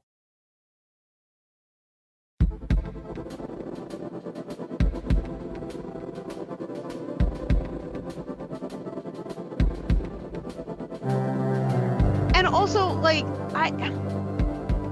it's not that there were a lot of obvious places where this was padded out, but there were just a lot of things where I don't know if they thought they were being funny or if they had just forgotten what their script was, but there were a couple of gags that, like, happened more than once. I think the thing with the one character is everyone thought it would be really surprising that she was a cop, and we have different scenes where people are like, you're a cop? I was like, oh boy, I just don't care. Right, like, yeah. What's she gonna bust at this rave? Illegal energy drink? Yeah. I'll tell you what, and then the drug dealer is just like, he made it a thing. He's like, oh man, she's trying to get me. And it's like, stop upcharging her for water. Like, right, yeah. Like, just give them the water, man. What are you doing? You're the one creating this problem. Yeah. Yeah, do you think there was like well, obviously there's some sort of a message there somewhere. But that's the thing, like, with a movie like this, it should be. Right, but like I don't think they hit that the way they should have, you know? Oh, the message is drugs are bad, Mikey. Well, yeah, I know, which but is like, something I've been telling you for a long time. Yeah, you're very wrong. But I don't. That's the thing. Like, it's so obvious, but like watching the movie, I didn't really come across in any significant way. You know, Talk to Me is a perfect example. That movie was 100% like a party drug movie. And granted, they did it with something much darker, like this possessed zombie or mummified hand thing, whatever. But still, it came across clear as day in something that is a much more convoluted way of getting that across. But yet and still, they did it very clearly. This is crackhead zombies robbing you for drugs and money. And yet and still, it, like, the message in there, if they were even going for one directly, like, it just, even that didn't come across the way I feel like it should have. Yeah, I don't know that they put a whole lot of thought into trying to make a statement with this movie. Not a deep rooted, but it should have been there. Like, it's there, built in, you know, and it just still kind of, I don't know, like, it just didn't do what I thought it should have done with that. I have no idea. Yeah, and I think we're also, at least I am, and I don't know if this is true for everybody else. Mostly because of George Romero, when I see like these sort of zombie kind of movies, I'm sort of conditioned to think that there's going to be some sort of underlying message there somewhere. Just because he was so good at putting those in. And yeah, and that's right. Sometimes there's not. And I think that when there's not, those are usually the ones I don't like. Can I go on another nerd tangent real quick? Please, God, Please. yes. I Nothing didn't would write make me this happier. down, but Rob's already had to hear the difference between wizards and sorcerers this Yes, week. I've heard so that I this feel like week. this is a really good time. Are you going to take us back to Tolkien again? I'm gonna go back to Tolkien. No, I'm not gonna go back that far, but with the political messaging, because they do actually, we've been calling them zombies. They're technically ravers.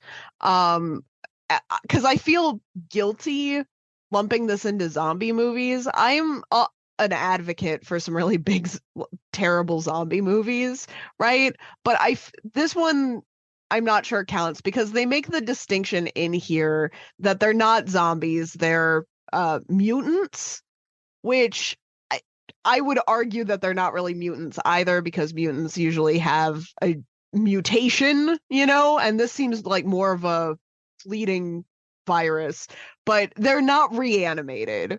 So this isn't really a zombie movie, but mutant movies historically also have a very like humanity is the problem message. Like they're usually a lot more about society than they are about the mutants, which is something that they have in common with zombie movies. And it's very frustrating that they get into the weeds about what kind of creatures the Ravers are, but then they don't touch on any of the things that make either of those genres good. Like it's very frustrating. Yeah. Also, the science in this was bad. We had a scientist named Ozzy. I don't know what the problem could be. He's like, oh no, it might be hypothermia. He's like, is it hypothermia? And then he's like, well, it'll be okay if we can get her estrogen levels up. Except for he doesn't say estrogen. He says like estrogen. Yeah. And I was like, oh no, that's your scientist. Can someone explain that, please, real quick? What was going on with the fucking estrogen? Like, why? Explain what it was supposed to fucking do, please. And why? Why that? Why? Here's what I believe the movie was hypothesizing at this point. The energy drink, whatever was in the energy drink, upped the testosterone levels to a point that was like off the charts, and that was what was causing the problem. So the idea was if you could bring that down, counteract that with more estrogen, then it would balance everything out. It seems like a wacky idea to me, but that's not how that works. Also. Yeah, it seems insane, but that's what the movie was trying to say, to put forth. Yes. Again, I think they put about as much time thinking about the science of that as they did thinking about what the message of this movie is. Damn it. Yeah, it was fucking stupid. Yeah, it's fucking, yeah, it's dumb. And again, you can. How is this not a comedy horror? Like that's what I mean. There's so many things in here that like it has to be, and they didn't. Like we talk. There's so many things in here that it has to be, except it's missing jokes. I'm gonna look it up real quick. Please. Like that's the biggest problem, right? Like make a horror comedy. That's fine. I love horror comedy, but you know I like them when they're funny. And there's a million funny ways you can go with that estrogen shit. Like if that's what it had to be, you put it in there. Fine. All right. Now what do we do with it? You could have at least tried to make it funny, at least do something. Like it's just dumb. I don't know what to do with dumb. If it was funny, it's supposed to be funny and turned out dumb, at least I could say, all right, well, they're trying to be funny and that was dumb. But now I'm just saying it's dumb. Right. It is listed as comedy horror on IMDb. Dude, there's nothing comedy about this movie. No, I mean, I can't even think of. It's such a bad, like when you watch a comedy or a horror comedy or whatever, and it's not funny, you can at least see like, oh, they were trying to be funny there. It just didn't make me laugh. It didn't work. Yeah. I don't even see that in this movie. That's why I was so confused. Yeah. Like, it's not like they're doing a bunch of bits or jokes and like I see it and I'm just like, well, it's just not funny. Like, I don't even see where the jokes are supposed to be here other than the fact that it's stupid. That's kind of the thing is like you can see there are lapses in gore where you're like, oh, there should be a joke here, but the joke's not actually there. It's just nothing. I think the one thing that I noticed was no, that's not true. There were two things I noticed that were supposed to be jokes. One is when Africa comes on, which there's just like a giant pause for laughter there. Like someone on set thought that was so funny. Yeah, that's a big misfire. But you're right. That was supposed to be a joke. Yeah. And the other one is when Ozzy's eating the gummy bears for himself. Like you could tell that they kind of set it up like the gummy bears were going to have estrogen in them somehow. Yeah. So they were going to be important to the cure. And then again, but it really did. It felt like there was a pause for laughter when Ozzy's eating his gummy bears. And it's like, oh boy. I forgot about the gummy bears. So I did chuckle when he was going through the list of things he needed. And then he said, oh, and get some gummy bears. Yeah. I chuckled at that. Like, I thought, oh, that's funny, right? He wants gummy bears. Like, it's not hilarious, but, you know, it made me chuckle. But then when he gets the gummy bears and he's eating them and passing them around, it's like it's too much now. Like, you're beating the joke. You know what I mean? Like, you move on. It wasn't funny at all. It was bad. So, yeah, those were two, I guess. I mean, quote unquote jokes. Yeah. But yeah, I noticed them because of what big misses they were. You know, it's not like, you can't call that a successful joke. Yeah. I mean, I got to be honest with you. If we're calling this a horror comedy, I got to knock some points off the fucking score because this movie's a bigger whiff than I thought it was. Rotten Tomatoes also lists it as a horror comedy. I think Roku listed it as a horror comedy, but it won't let me check that from my computer. So, all right. I thought I still had the link up. Yeah, I don't know, man. It had to be though. That's the thing. Like, it had to be a horror comedy. There's no way it's not. I didn't get that at all. That's how bad a horror comedy it is. I didn't get that at all. Because I will say the fact that we're here, like the fact that we're having to Google what genre is Ravers should tell you guys just how confused we are. Yeah. I mean, even the things that we talked about, the gummy bears and the Africa, the Toto thing. Toto's a band, Mikey. They sing a song called Africa. I didn't know that. They even that stuff that I recognized as supposed to be jokes, I didn't think was like, oh, this must be a horror comedy. Because sometimes you'll have a regular horror movie that'll just have, you know, comedic relief here and there throughout it. This is if this is supposed to be a horror comedy, it's one of the worst things I've ever seen. I'm doing a deep dive now, live on air. Letterboxd confirms comedy horror. All right. Well, like everywhere is listing comedy first. So I do think maybe we need to. I don't know about you. I need to knock some points off. Yeah. Yeah. This is getting Roku also, the comedy horror music too. I mean, oh boy. Okay. Well, I have to knock some additional points off for the fact to listen music. That's rough. Yeah, this thing's it's just I want to call it a mess, but that's not even true. It's not even a mess. It's just nothing. Yeah, that's the thing, because we've seen movies that are a lot messier than this. Like, on paper, this one almost, you know, you can almost go along with it, except for the fact that it's very boring. Yeah, it's just horribly executed. Oh, one final one. Amazon lists it as action horror comedy. Well, there's no action in it either. I don't know which is worse, honestly. Yeah. I mean, if there was some action at least, then maybe it wouldn't have been as dull. Right. You know, and then I do want to say, I don't think any of the performances were necessarily bad. There was no one in the movie that I was like, oh God, that person sucked, or, oh God, they, you know, so, but I just think, I think the concept was good. I don't know where the disconnect is. I mean, it must have been in the script at some point. And they just didn't fix it, or the director didn't know how to make it. Like, I don't know where the problem with this movie is, but somewhere there's a problem, and it's a big one. Mm-hmm. Yeah. Yeah. The new nicest thing that I can say about this, because it's a complaint that I have sometimes with B movies, even B movies that I like more than this, I feel like everyone acted at the same level, which is kind of a bit, I have to give it points for that. Yeah, and I don't even think it's at a bad level, you know, right. Like they're okay to good performances, but they're all in that same kind of range, which made it very believable that I could be bored at a rave in real time. It's like I was there. You would think with like the music that loud and all those drugs available that it wouldn't be possible to be boring. But somehow they captured it in the most boring way imaginable. Yeah, they sure fucking did.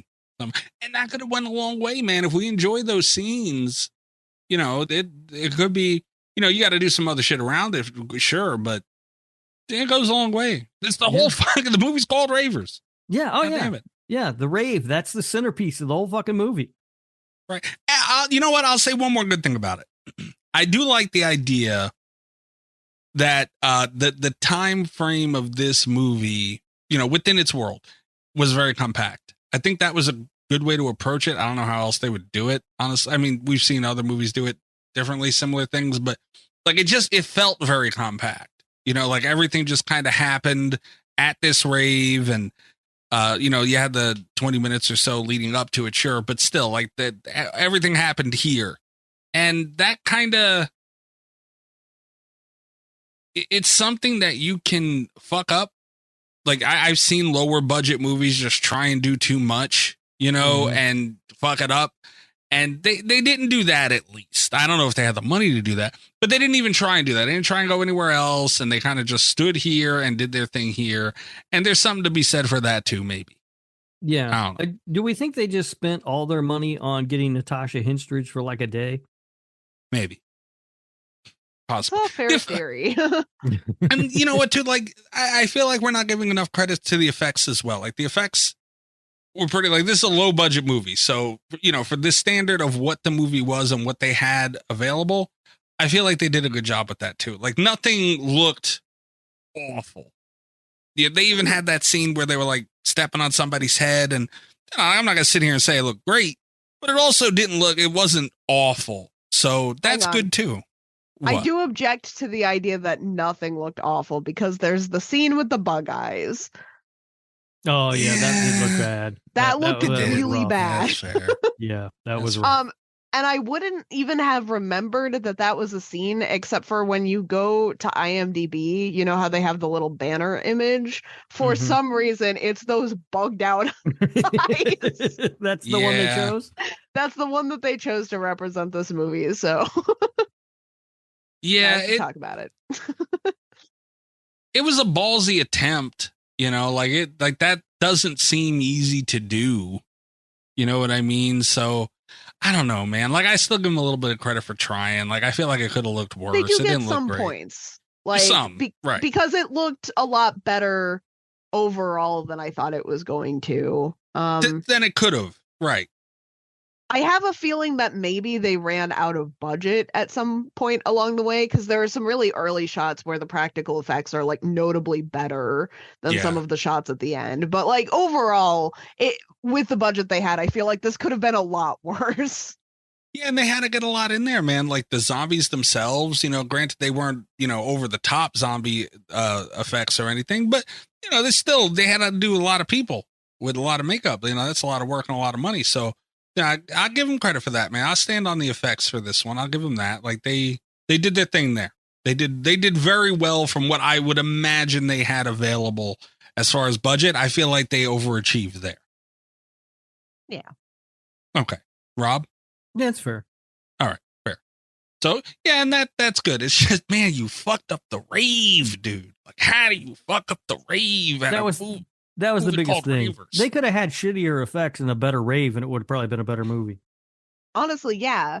Because maybe if they had been having an effective rave, you wouldn't have been able to see the effects that good anyway. Yeah. True.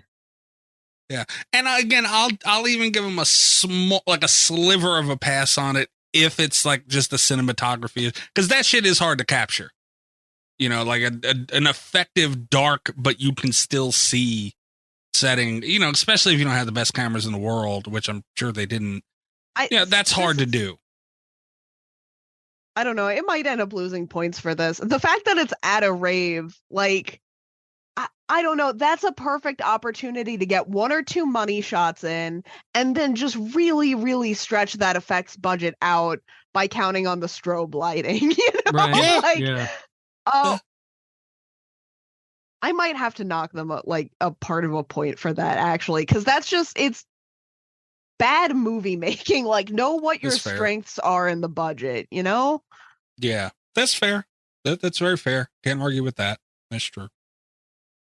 All right, are we ready to? I'm out of notes. I'm surprised we got I'm this out of much. notes. I'm not gonna honestly, lie. yeah. I had no notes. So So it was perfect, Rob. Good for you. that's right. That's Rob right. No gives it a notes. 10. Perfect. No notes. 10 out of 10. Fucking Ravers. Jesus All right, Christ. so reviews and facts and stuff. Yeah. So remember how I said we were going to have to cycle back, or oh my god, I just clicked back over to Rotten Tomatoes to start this section. You are never going to believe what the picture is.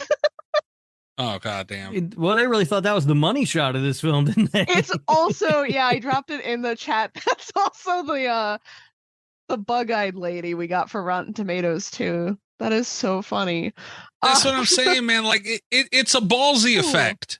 It really is. A very is. ballsy It effect. is, but it looks stupid. It does. So dumb. And you I gotta don't know realize why they that. would put that on Rotten Tomatoes. And IMDb. Okay, anyway, I said we were going to have to revisit the Rotten Tomatoes score for this one. I will say before I read this that this is not an official score because only 9 certified critics have reviewed this. Imagine.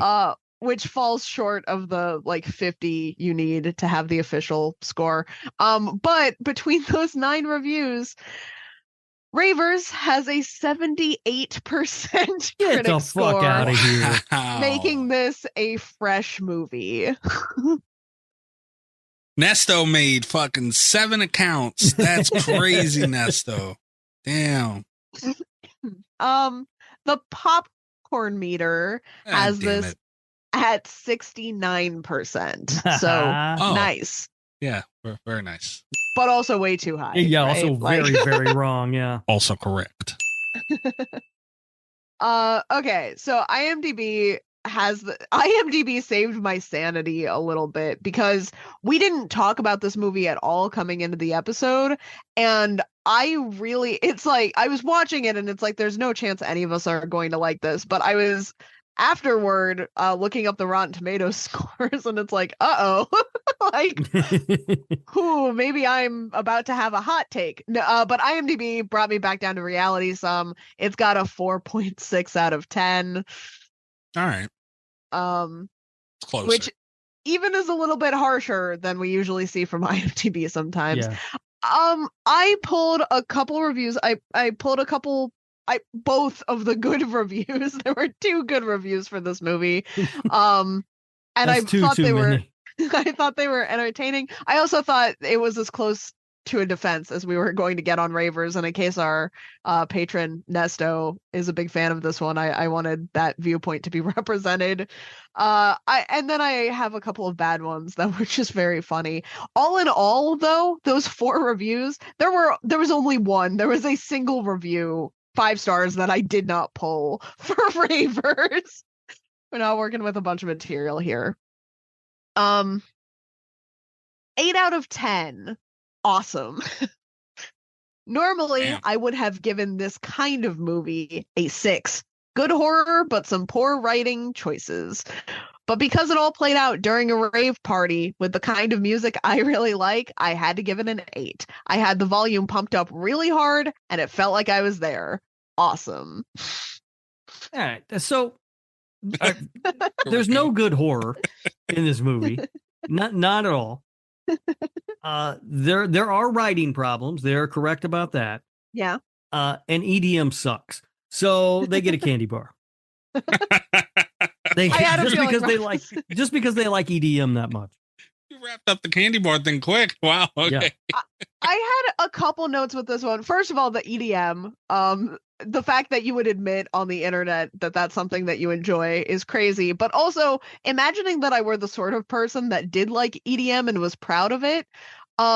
I would be really embarrassed to say that I turned up Ravers to listen to the music I like, you know? I feel like this movie in particular was not doing the genre justice, probably. No, the best song in this movie is Toto's Africa, and that tells you a lot. In defense, a little bit of EDM, not that I like it or anything, but, and I don't know how Nesto feels about it. You know, he's a music guy, so he might dabble in the EDM. Very popular. It is. It is. Mikey I don't know why. EDM fan confirmed. No, I'm not. I'm just saying, like, I don't know. We could have some EDM fans and as listeners, and they get mad at us, like Shark Fizzle, that son of a bitch. You don't want. You know what? Don't get mad at me. Get better taste. I always feel the pressure to find the perfect gift for my relatives. In this case, whether you're sending an unforgettable gift or treating yourself to everyday perfection, Omaha Steaks delivers the world's best steak experience. For me, I'm not just into steaks. I like all types of meat. That's why I'll usually get the Winter's Best Seller Pack. It comes with juicy fillets, chicken breast, pork chops, and even burgers. Omaha Steaks offers unrivaled quality and variety, and every bite is backed by their 100% guarantee. A family-owned company with over 100 years of experience in the meat industry. Save big on unforgettable gifts with Omaha Steaks. Visit omahasteaks.com for 50% off site-wide and earn an extra 20% off select favorites during their cyber sale. And for an extra $35 off, use promo code YUM at checkout. That's omahasteaks.com, promo code YUM at checkout. Terms apply. See site for details. Go to omahasteaks.com to get 50% off site-wide plus an extra 20% off select favorites and more limited-time deals during their cyber sale. And use promo code YUM at checkout for an extra $35 off. Minimum purchase may apply. See site for details. A big thanks to our advertiser, Omaha Steaks. All right, we have 9 out of 10 for Ravers. B grade, rave-ploitation at its best. No, fuck them. Rob doesn't even need to hear the review. That's not even a fucking word, rave-ploitation. Fuck you.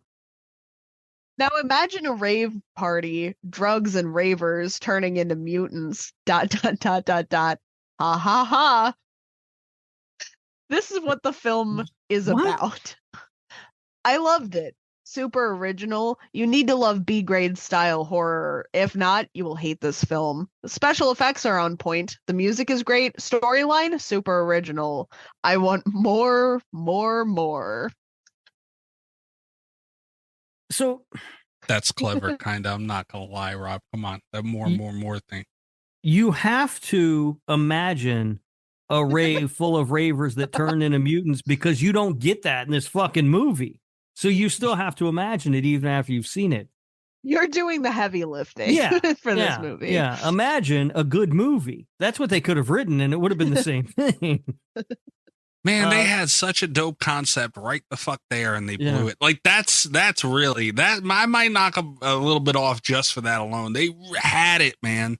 Yeah, the more thing was pretty good though. Yeah, like people getting like ODing on drugs. Not that that's anything to joke about.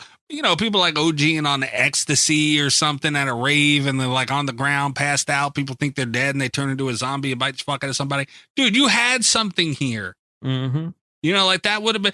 We've been talking so much about going the comedy route because of what we got in the movie. But even if you did like just scrap it and go with a darker route, you could have nailed the shit out of that. That'd have been great. Damn them. Is that it? All right. No, we've got some negative ones here. Nice. This 1 out of 10 turned this one off. There you go. I almost did the same. I could not take this one. Such complete garbage. I got sick of it with 52 minutes left. Damn. Unbelievable. The pure dung they make these days. 1 out of 10. Dung. Yeah. Tell me when he's telling lies. There's nothing wrong with what that person said. And then this one notably was left in 2020. And it is called 1 out of 10. You'd have to be raving mad to watch this rubbish. Kind of like that.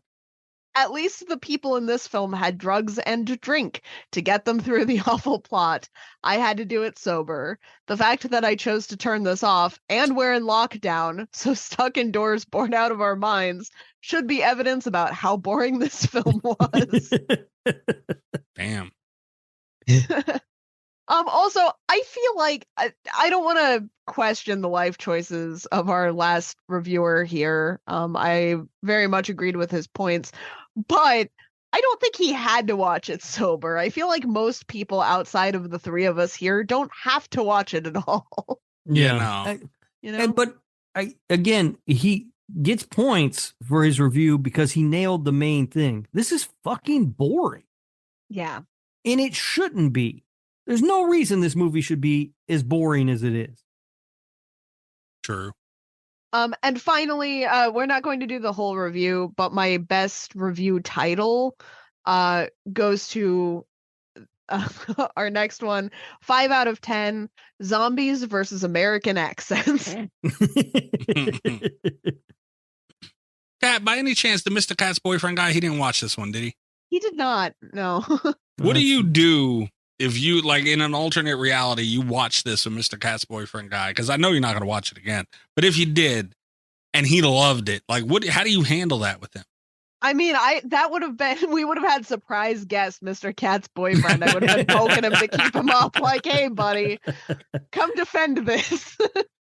He would show up to this show wearing, like, a beekeeper gear, like he'd be afraid of cattle prods, and he would deserve zapped if he liked this one. How's his mustache doing? He is not growing a mustache. Mr. Cat's boyfriend guy, grow a goddamn mustache. By the time he catches up to this episode, he's going to have a full-on mustache if he starts the day. I'm not going to give him a heads up about it. 6 months from now, he's going to be messaging you. Damn, man, if he's right, if I would have started. Yeah. Could have been pissing you off right now. All right, Rob, you got some facts for this thing? Fuck no, there's no facts about this thing. I couldn't find a budget anywhere. IMDb lists exactly one fact, and that is that the main girl, the main character, the actress, this is her debut movie. I don't know who the fuck she is, so who cares? That's it. That's all I got. The only other fact is that seriously, that one girl who plays Hannah, one of the hottest people I've ever seen in my life. How were her eyes? Did you know? I didn't realize she didn't have crazy good eyes. They weren't super crazy or anything. They were real dark, which helps. But yeah, not super crazy or anything. But yeah, she was hot. Oh, Rob, without spoilers, could you just give like a quick crazy eye meter for The Substance? Let me just say this about the crazy eyes in The Substance. Okay. I strongly believe we'll be talking about that at the end of the year. Okay. We've got a contender, it sounds like. We have a real contender, and it's quite a contender that there's something real interesting happening with the crazy eyes that appear in The Substance. All right. Rob referring to the Slashy Awards we do every year, where he has an Emma Roberts Crazy Eyes Award. Yeah. Real. Contender. She's never won that award though, Emma Roberts, though, right? It's just in honor of her. No, it's just named after her. Okay. Because Greg's won the Greg. I remember the last time I saw Emma Roberts in a movie where she would have been eligible. That's fair. Yeah, because she didn't have crazy eyes in The Hunt, huh? Yeah, she wasn't really in The Hunt that long. The fucking Hunt. The fucking Hunt, yeah. Fucking Hunt. That should be a button. I swear, like it's an old ass, like if it should. The way you belted that shit out, Kat, was wonderful. All right, Portnoy time. Do you want to announce your one note, Rob? My one. I didn't take any notes. Your score. You had a score. Do you want to go first? Or you want to go last? Yeah. Okay. Sure. This movie's boring. There's no fucking reason to ever watch it. The premise on paper looks really or sounds really good, and you might, be sitting around bored at some point and think, hey, how bad can it really be? It can't be. Trust me, it's that bad. Don't watch this fucking movie. It's a horror comedy that none of us knew was supposed to be a comedy. That's how fucking bad it is. There's nothing new to see here. It's all the same old stuff, just done not as good and not as interesting. None of the characters are good. Like Mikey said, there's no real message or anything to take away. I mean, I guess the closest thing would be like drugs are bad and lesbians are good. But I mean, even that's not super obvious in the movie. I gave it a 1.8. It's higher than I thought you would go. I feel like we could do this better with a t-shirt. We could just start selling a Slasher Radio t-shirt that says drugs are bad, lesbians are good. Hey, yeah, that's a merch idea right there. All right. Yeah, Rob was a little extreme on it. I'm not gonna lie. I mean, the movie's not good. I don't think it's that bad. I really am impressed with what they were able to pull off with the effects, and that is where most of the score is going to come from. But the score would have been a little higher if a couple of things, man. They fucked up a great concept on so many levels. Appearance wise, you didn't nail the rave. Even just the route you went with the whole movie in general. If you're going to make a horror comedy, this is perfect. You could do it with this, fine. But as I was talking before, dude, this goes so much better as if you throw it as a series. You could spin it as a serious horror movie and really, really take advantage of this setting and you know, the drug use and everything, which was obviously prominent in their story. So, you know, you really could have did a lot here, and they didn't do it.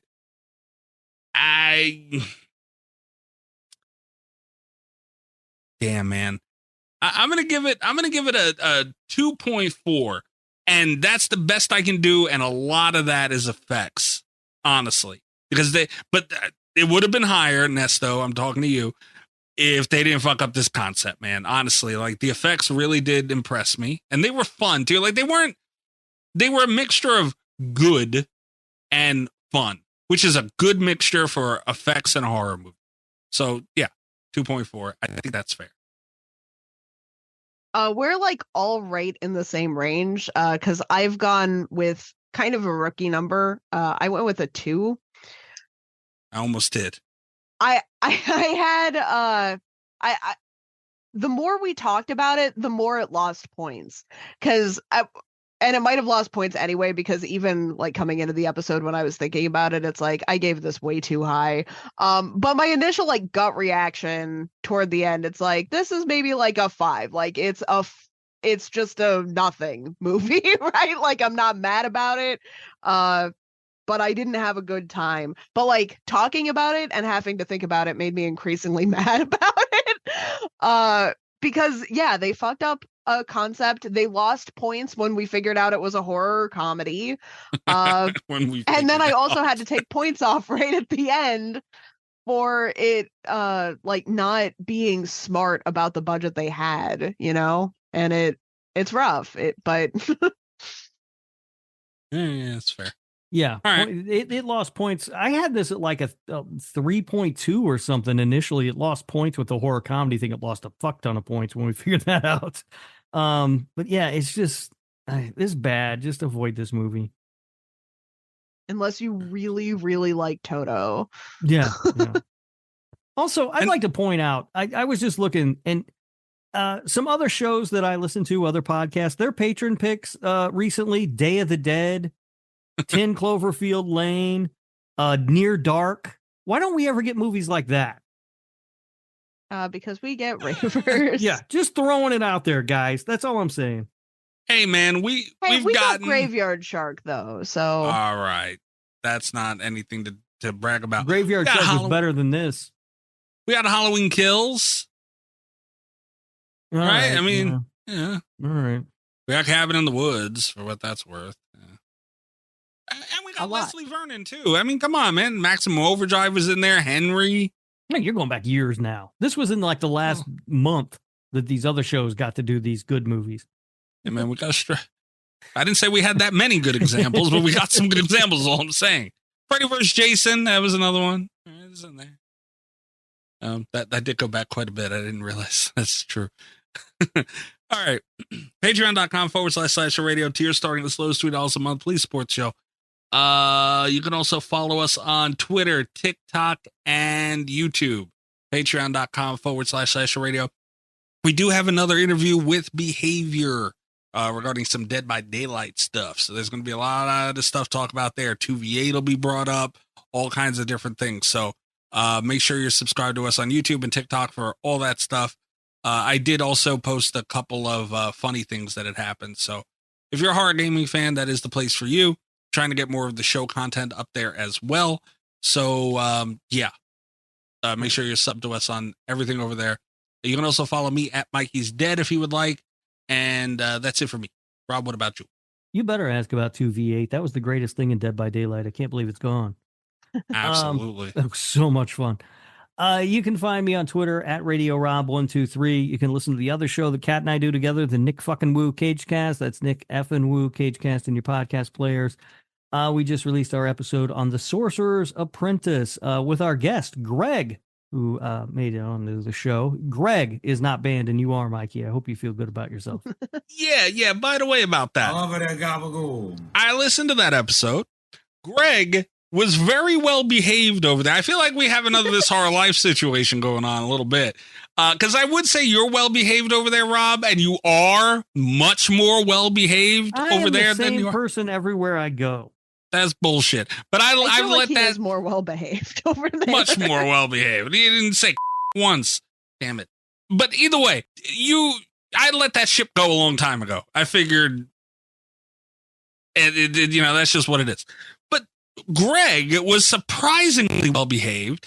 He didn't drop one bad movie take or, throw any shit anywhere at anybody. Nothing. Yeah. Well, he liked The Sorcerer's Apprentice. That could be considered a bad movie take. Yeah, I know, but we had him on for Skinamarink, and he loves Skinamarink, and he still threw shit all over the place. Being a Greg. Hang on, though, Rob, because we knew going in he liked Sorcerer's Apprentice. That's why he chose to be on that I didn't episode. know that. I feel like we had a good warning that there was is going to no be the more case. Greg thing to do than say, I want to be on this episode, and then come on and talk about how much you don't like the movie. That's a very fair thing. That's a fair statement. Yeah, it's true. But either way though, like I said, we had him on for Skinamarink. He's been on for movies that he has liked before, and yet and still, he just goes around acting like a damn Greg. I love it at Gabagool. Well, what do you want me to do about it? Take it up with Greg. I didn't do anything. I'm going to mention it to Greg. I just wanted to bring it up to you guys first, and also point out you act different over there. I'm exactly the same here and there. Hey, not. You're all happy to be there and everything else, and you throw shots at me at the end, which I don't appreciate. And I didn't throw any shots at you this week. You didn't. I appreciate that. Yeah. But yeah, I'm like, why don't we get that Greg? Why don't I get that Greg? Why? I don't know. Maybe you should be nicer to Greg. I tried that a long time ago. There's only so much I can put up with. All right. Sometimes you just want to kick him in the dick. Kick him right in the dick. Kat, what about you? You can find me on Twitter at cat_velour. You can check out my website, catvelour.com. I have a new book, The Lore Keeper, which is available through Amazon and D&T Publishing. And this week, I will be at my last convention of the year. I'm going to AuthorCon 4 in St. Louis. So, Ooh, AuthorCon and then I get 4. to go to sleep. I will not be in St. Louis. Let me see if maybe Let It Hang will go see her, Rob. He's right over there. Yeah, he's not too far away.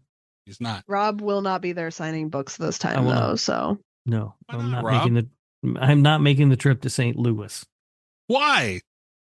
Because it's a long way away, for one, and two, it's St. Louis. You didn't go to the other ones either, asshole. Keep the bit alive. I like that shit. It was funny. God damn. Motherfucker. Plus, I just found out about it, and it's coming up. Like, come on, Kat, you got to give me a heads up. Travel plans and stuff. I know. Kat's not giving you the opportunity to annoy the shit out of her. Imagine how many people didn't go see Kat at these cons. Like, oh, fuck, Rob's going to be there? No, I'm not going to go. He's going to yell at me to take a picture with him and give him $20. The new trick is to just ambush Rob with cons. No, honestly, it just crept up on me. I've barely recovered from the last convention. I'm tired. Not all my books are in. But for whatever reason, I bought these tickets way in advance. So I'm going to be there. Yeah, you said The Lore Keeper's available on Amazon. Am I actually going to be able to get it if I order it from Amazon? No, that's the trick, is that Amazon doesn't print books anymore. All right, guys. Hopefully, can we agree now? Maybe we can get a banger in next week. We can all agree on one. No, I'm going to be away next week. Oh, yeah, that's right. Fine. All and right, I swear to God, enough. if you guys watch Winnie the Pooh, Blood and Honey 2, I'm going to come back from St. Louis and kick your ass. I swear to God, if we watch Winnie the Pooh, Blood and Honey 2, I'm going to kick our ass with Kat when she gets back from next week. All right? No Blood and Honey. Okay? Winnie the Pooh, Blood and Honey 2 is really good. I know. Good night from Slasher Radio. Leave me alone with this Winnie the Pooh crap, please. Absolutely not. All the best of Slasher Radio podcast.